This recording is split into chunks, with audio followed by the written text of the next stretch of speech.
get started with stave 2.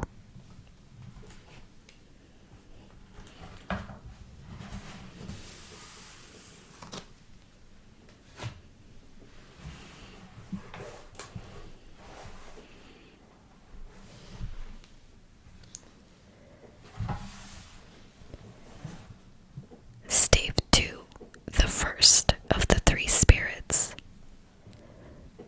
When Scrooge awoke, it was so dark that looking out of bed, he could scarcely distinguish the transparent window from the opaque walls of his chamber. He was endeavoring to pierce the darkness with his ferret eyes when the chimes of a neighboring church struck the 4 quarters, so he listened for the hour.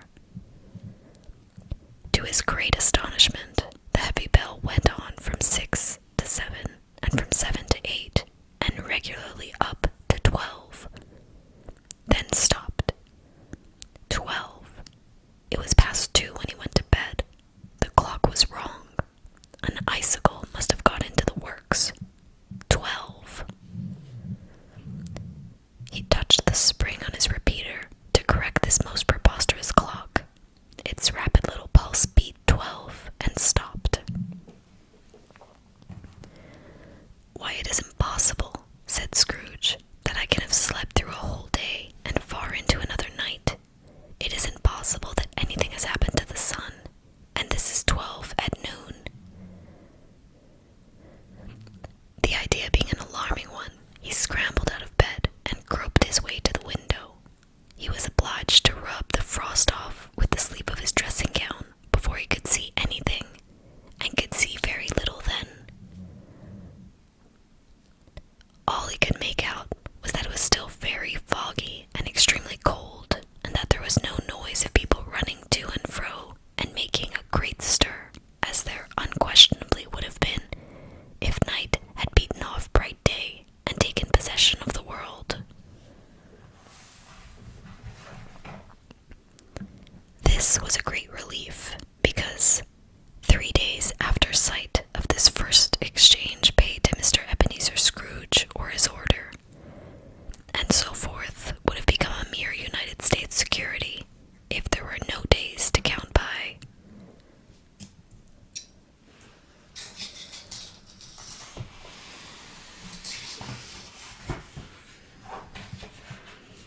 fresh green holly in its hand, and in singular contradiction to that wintry emblem, had its dress trimmed with summer flowers.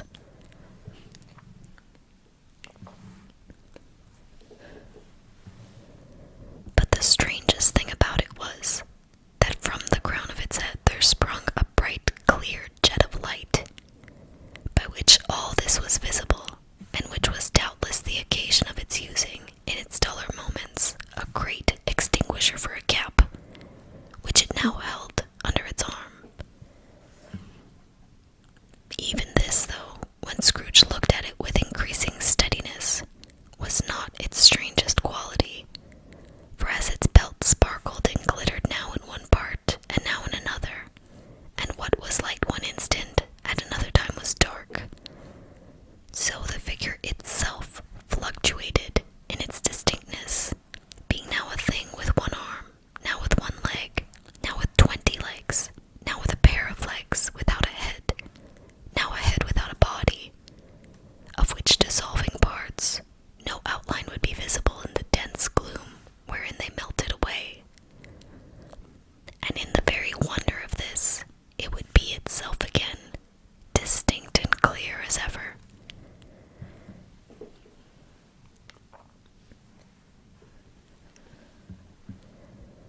"Are you the spirit, sir, whose coming was foretold to me?" asked Scrooge. "I am." The voice was soft and gentle, singularly low, as if instead of being so close beside him, it were at a distance. "Who and what are you?" Scrooge demanded.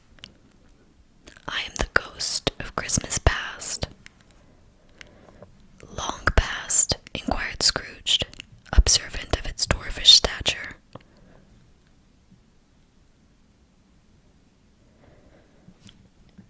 "No, your past." Perhaps Scrooge could not have told anybody why.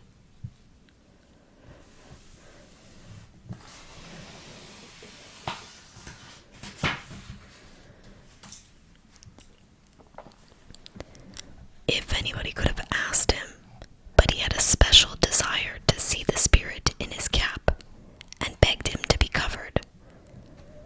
"What," exclaimed the ghost, "would you so soon put out, with worldly hands, the light I give?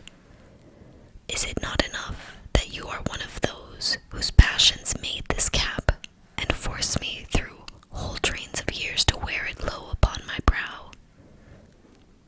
Scrooge reverently disclaimed all intention to offend, or any knowledge of having wilfully bonneted the spirit at any period of his life. He then made bold to inquire what business brought him there. "Your welfare," said the ghost. Scrooge expressed himself much obliged, but could not help thinking that a night of unbroken rest would have been more conducive to that end. The spirit must have heard him thinking, for it said immediately, "Your reclamation, then. Take heed."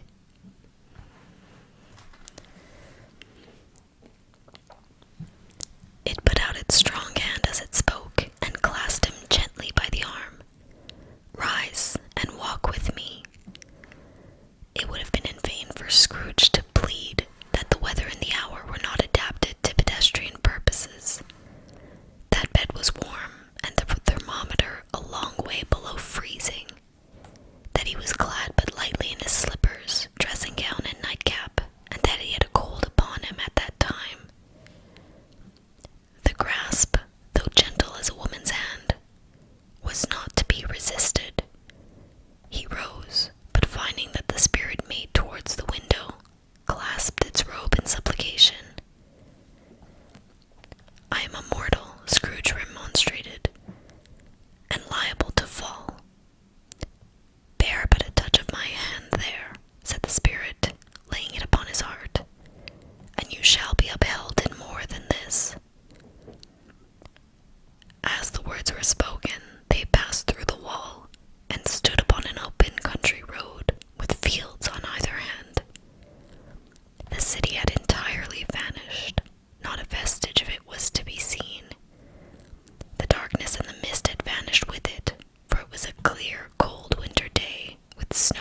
"Your lip is trembling," said the ghost. "And what is that upon your cheek?" Scrooge muttered, with an unusual catching in his voice, that it was a pimple, and begged the ghost to lead him where he would. "You recollect the way?" inquired the spirit. "Remember it," cried Scrooge with fervor. "I could walk it blindfold." "Strange to have forgotten it for so many years," observed the ghost. "Let us go on." They walked along the road, Scrooge recognizing every gate and post and tree, until a little market town appeared in the distance, with its bridge, its church, and winding river. Some shaggy ponies now were seen trotting towards them with boys upon their backs, who called to other boys in country gigs and carts driven by farmers. All these boys were in great spirits, and shouted to each other, until the broad fields were so full of merry music that the crisp air laughed to hear it. "These are but shadows of the things that have been," said the ghost. "They have no consciousness of us." The travelers came on, and as they came, Scrooge knew and named them, every one. Why was he rejoiced beyond all bounds to see them? Why did his cold eye glisten and his heart leap up as they went past? Why was he filled with gladness when he heard them give each other Merry Christmas, as they parted at crossroads and byways for their several homes? What was Merry Christmas to Scrooge? Out upon Merry Christmas, what good had it ever done to him? "The school is not quite deserted," said the ghost. "A solitary child, neglected by his friends, is left there still." Scrooge said he knew it, and he sobbed. They left the high road, by a well-remembered lane, and soon approached a mansion of dull red brick.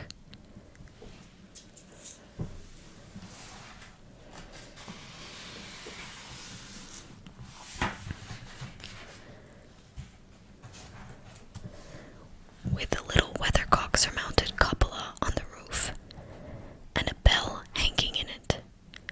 It was a large house, but one of broken fortunes, for the spacious offices were little used. Their walls were damp and mossy, their windows broken, and their gates decayed.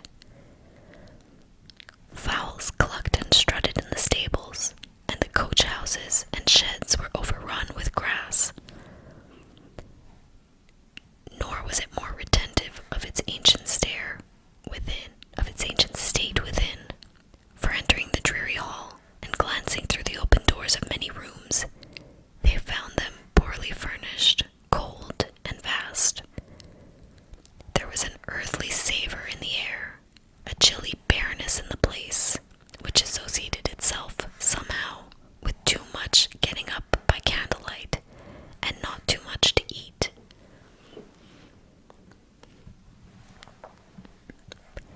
They went, the ghost and Scrooge, across the hall to a door at the back of the house.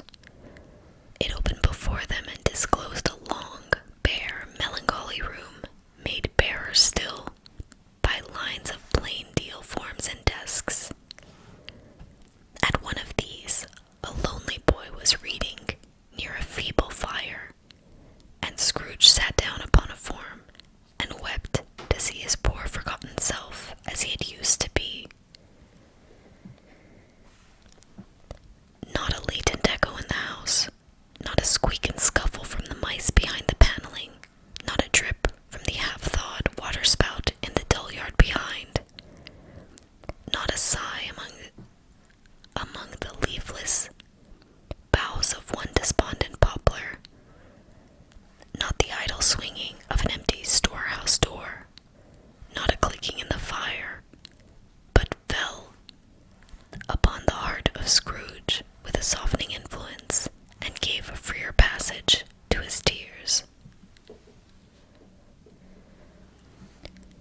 younger self, intent upon his reading.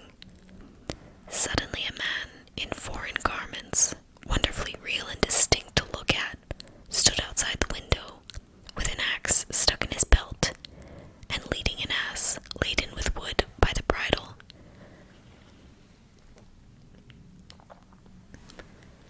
"Why, it's Ali Baba," Scrooge exclaimed in ecstasy. "It's dear old honest Ali Baba. Yes, I know. One Christmas time, when yonder solitary child was left here all alone, he did come for the first time just like that. Poor boy.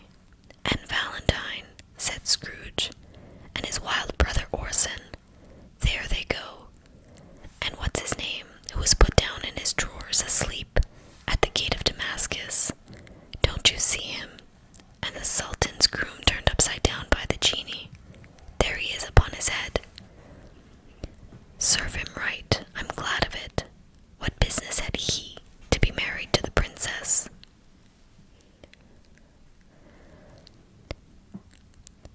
To hear Scrooge expending all the earnestness of his nature on such subjects, in a most extraordinary voice between laughing and crying, and to see his heightened and excited face, would have been a surprise to his business friends in the city, indeed. "There's the parrot," cried Scrooge. "Green body and yellow tail, with a thing like a lettuce growing out of the top of his head. There he is. Poor Robinson Crusoe, he called him, when he came home again after sailing round the island. Poor Robinson Crusoe. Where have you been, Robinson Crusoe?" The man thought he was dreaming, but he wasn't. It was the parrot, you know. There goes Friday, running for his life to the little creek. Halloo, hoop, halloo.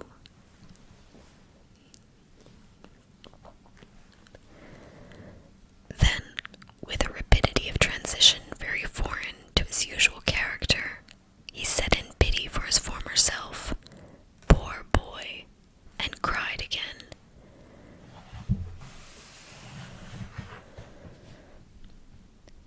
"I wish," Scrooge muttered, putting his hand in his pocket and looking about him, after drying his eyes with his cuff. "But it's too late now." "What is the matter?" asked the spirit. "Nothing," said Scrooge. "Nothing. There was a boy singing a Christmas carol at my door last night. I should like to have given him something. That's all."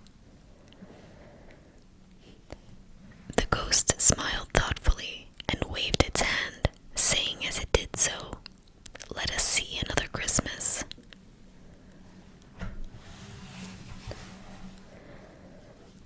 Scrooge's former self grew larger at the words, and the room became a little darker and more dirty.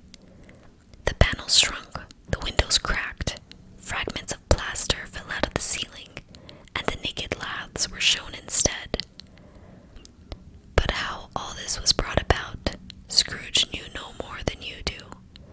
He only knew that it was quite correct, that everything had happened so, that there he was, alone again, when all the other boys had gone home for the jolly holidays.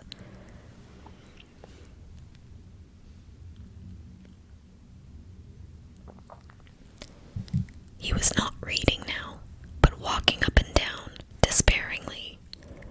Scrooge looked at the ghost, and with a mournful shaking of his head, glanced anxiously towards the door.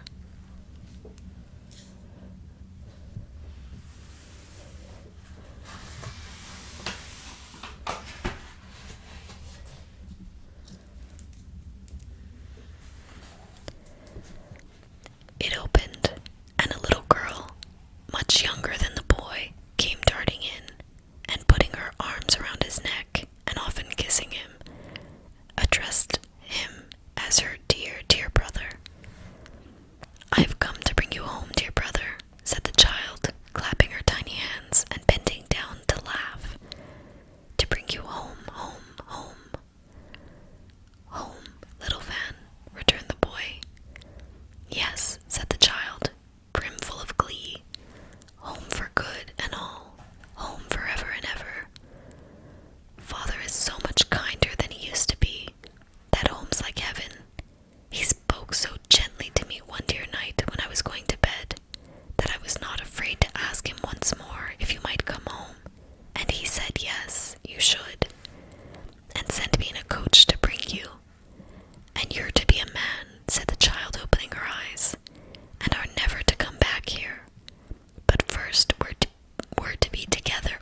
shivering best parlor that ever was seen, where the maps upon the wall and the celestial and terrestrial globes in the windows were waxy with cold. Here he produced a decanter of curiously light wine and a block of curiously heavy cake, and administered installments of those dainties to the young people, at the same time sending out a meager servant to offer a glass of something to the postboy, who answered that he thanked the gentleman, but if it was the same tap as he had tasted before, he had rather not.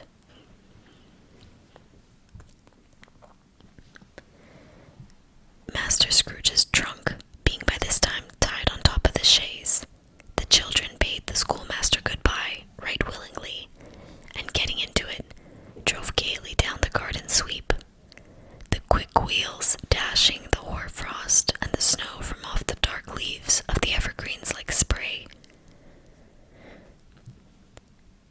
Always a delicate creature whom a breath might have withered, said the ghost, but she had a large heart. So she had, cried Scrooge. You're right. I'll not gainsay it, spirit, God forbid. She died a woman, said the ghost, and had, as I think, children. One child, Scrooge returned. True, said the ghost. Your nephew. Scrooge seemed uneasy in his mind, and answered briefly, yes.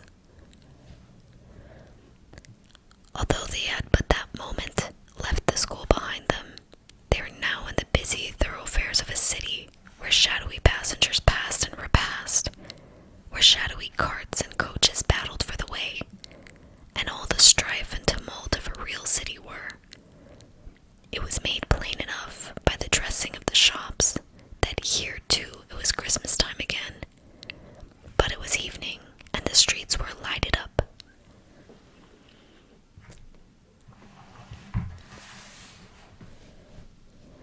The ghost stopped at a certain warehouse door and asked Scrooge if he knew it. Know it, said Scrooge. Was I apprenticed here? They went in, at sight of an old gentleman in a Welsh wig, sitting behind such a high desk that if he had been 2 inches taller, he must have knocked his head against the ceiling. Scrooge cried in great excitement, Why, it's old Fezziwig. Bless his heart, it's Fezziwig alive again. Old Fezziwig laid down his pen and looked up at the clock, which pointed to the hour of 7. He rubbed his hands, adjusted his capacious waistcoat, laughed all over himself, from his shoes to his organ of benevolence, and called out in a comfortable, oily, rich, fat, jovial voice, Yo-ho there, Ebenezer, Dick. Scrooge's former self, now grown a young man, came briskly in, accompanied by his fellow prentice. Dick Wilkins, to be sure, said Scrooge to the ghost.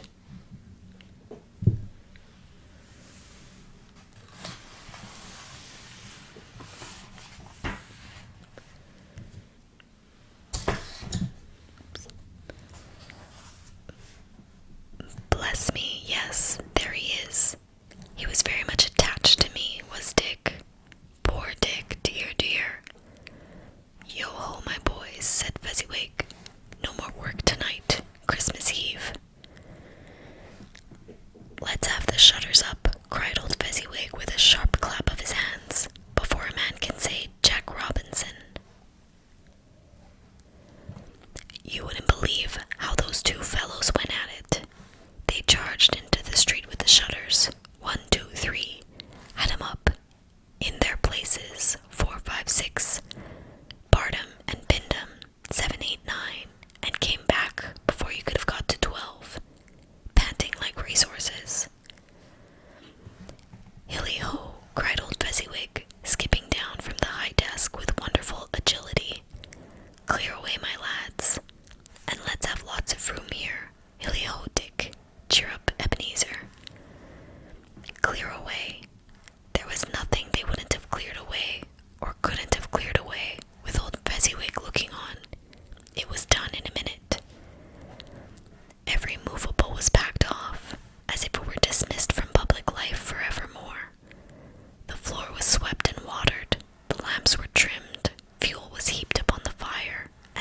house was as snug and warm and dry and bright a ballroom as you would desire to see upon a winter's night.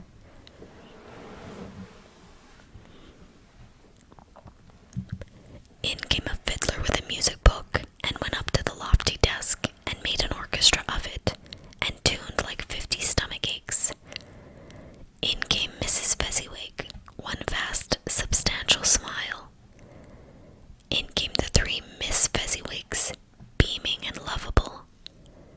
In came the 6 young followers, whose hearts they broke. In came all the young men and women employed in the business. In came the housemaid with her cousin, the baker.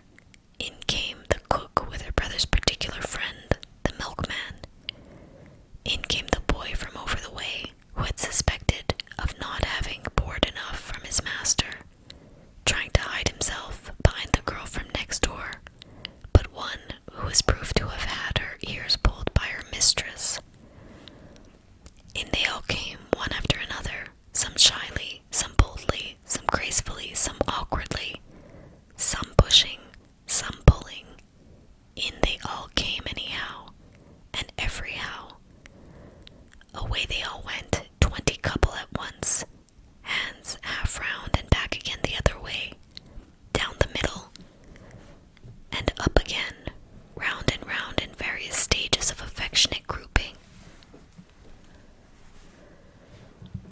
Old top couple always turning up in the wrong place, new top couple starting off again as soon as they got there. All top couples at last, and not a bottom one to help them. When the result was brought about, old Fezziwig, clapping his hands to stop the dance, cried out, "Well done," and the fiddler plunged his hot face into a pot of porter, especially provided for that purpose. But scorning rest upon his reappearance, he instantly began again, though there were no dancers yet, as if the other fiddler had been carried home, exhausted on a shutter, and he were a brand new man resolved to beat him out of sight or perish. There were more dances, and there were forfeits, and more dances, and there was cake, and there was negus, and there was a great piece of cold roast, and there was a great piece of cold boiled, and there were mince pies and plenty of beer.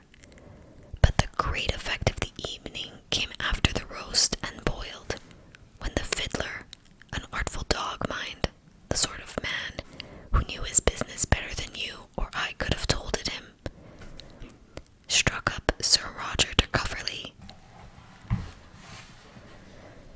Then old Fezziwig stood, stiff piece of work cut out for them. Then old Fezziwig stood out to dance with Mrs. Fezziwig, top couple too, with a good stiff piece of work cut out for them, 3 or 4 and 20 pairs of partners. People were not to be trifled with, people who would dance and had no notion of walking. But if they had been twice as many, 4 times, old Fezziwig would have been a match for them, and so would Mrs. Fezziwig. As to her, she was worthy to be his partner in every sense of the term. If that's not high praise, tell me higher, and I'll use it. A positive light appeared to issue from Fezziwig's calves. They shone in every part of the dance like moons. You couldn't have predicted, at any given time, what would become of them next. And when old Fezziwig and Mr. Fezziwig had gone all through the dance, advance and retire, hold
of Christmas past. It matters little, she said softly. To you, very little. Another idol has displaced me, and if it can cheer and comfort you in time to come, as I would have tried to do, I have no just cause to grieve. What idol has displaced you? He rejoined. A golden one. This is the even-handed dealing of the world, he said. There is nothing on which it is so hard as poverty, and there is nothing it professes to condemn with such severity as the pursuit of wealth. You fear the world too much, she answered gently.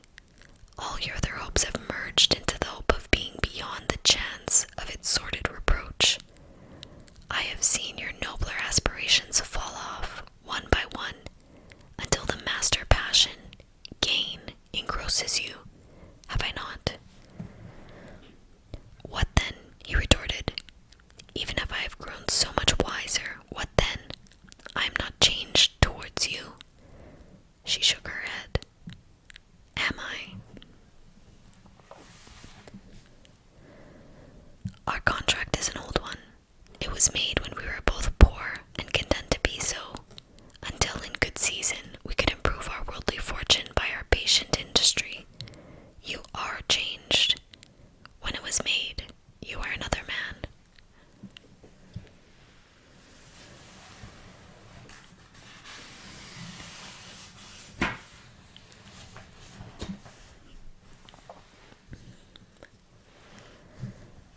I was a boy, he said impatiently.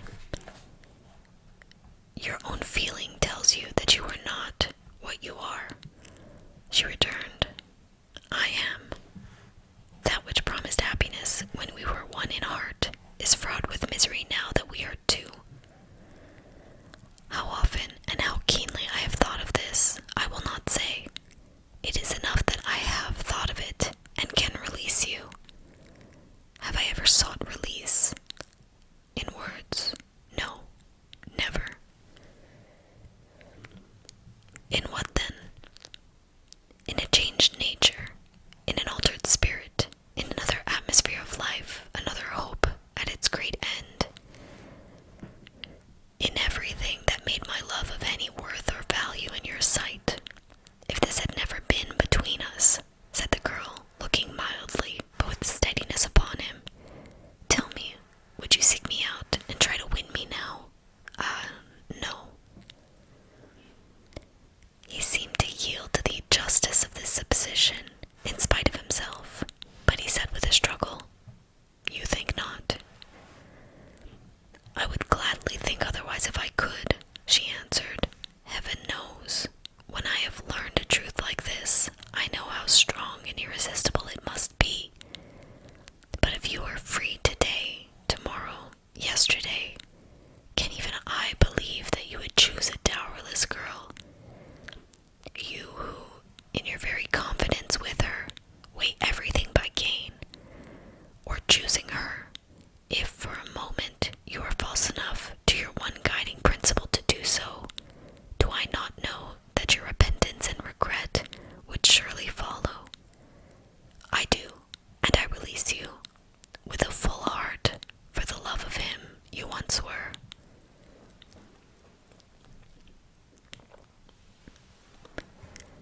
He was about to speak, but with her head turned from him, she resumed. You may.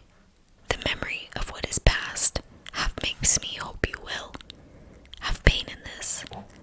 A very, very brief time, and you will dismiss the recollection of it gladly as an unprofitable dream from which it happened well that you awoke. May you be happy in the life you have chosen. She left him, and they parted. Spirit, said Scrooge, show me no more. Conduct me home. Why do you delight to torture me? One shadow more, exclaimed the ghost. No more, cried Scrooge. No more. I don't wish to see it. Show me no more. But the relentless ghost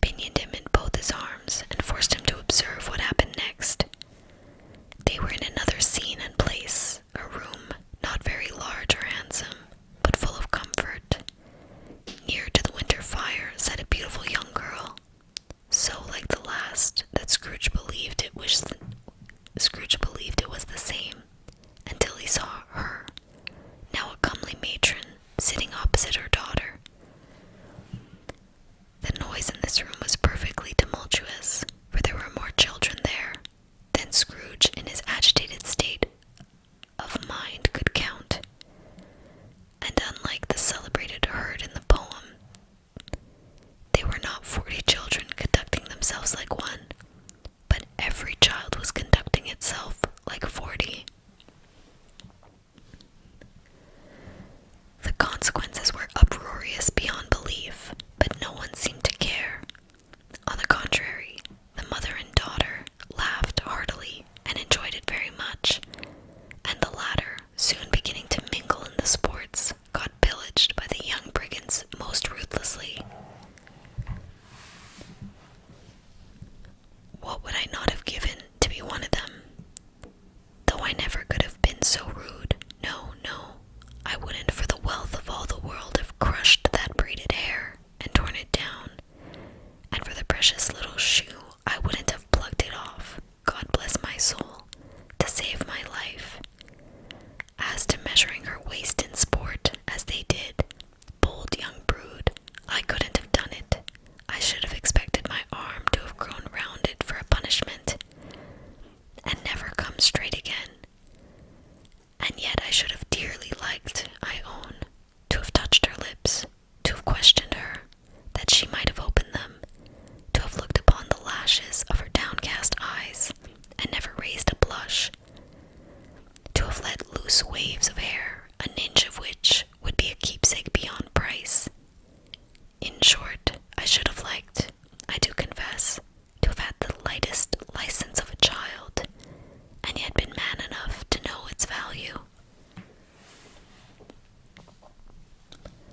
But now a knocking at the door was heard, and such a rush immediately ensued that she was with laughing face and plundered dress borne towards its center of a flushed and boisterous group, just in time to greet the father, who came home attended by a man laden with Christmas toys and presents. Then the shouting and the struggling and the onslaught that was made.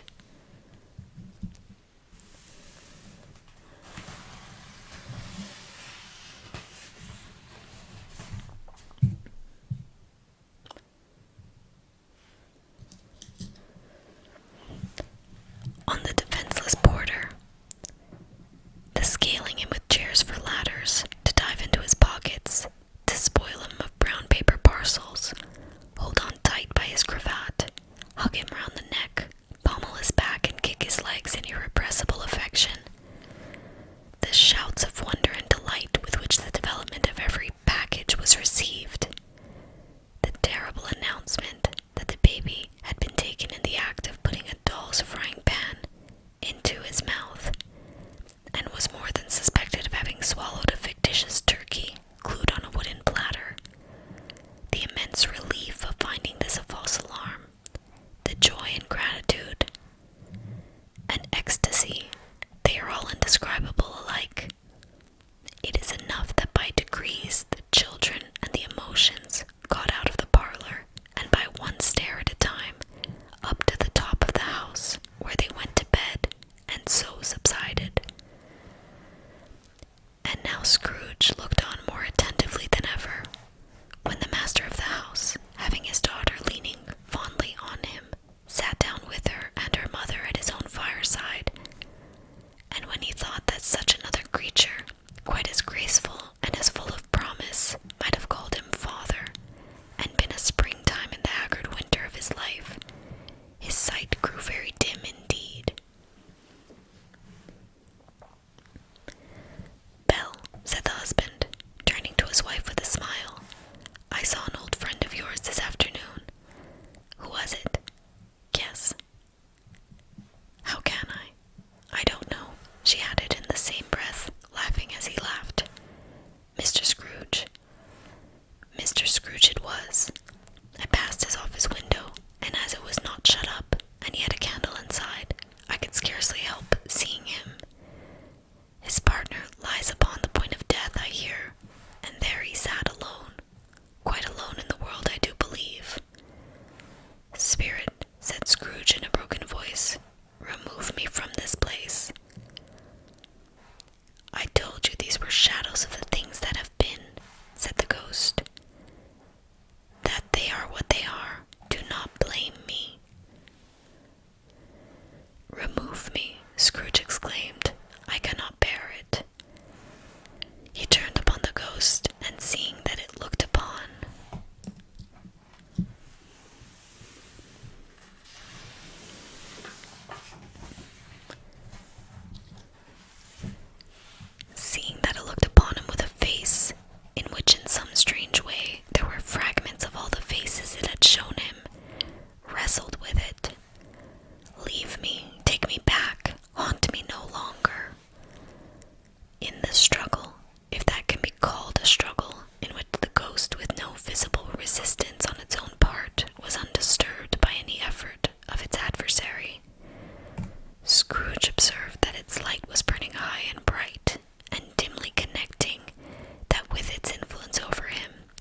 join us in our upcoming video when we read Stave 3, the second of the three spirits.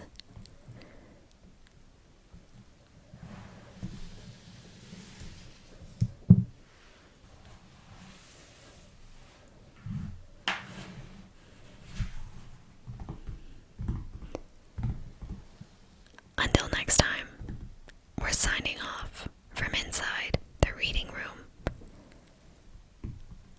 We'll see you again.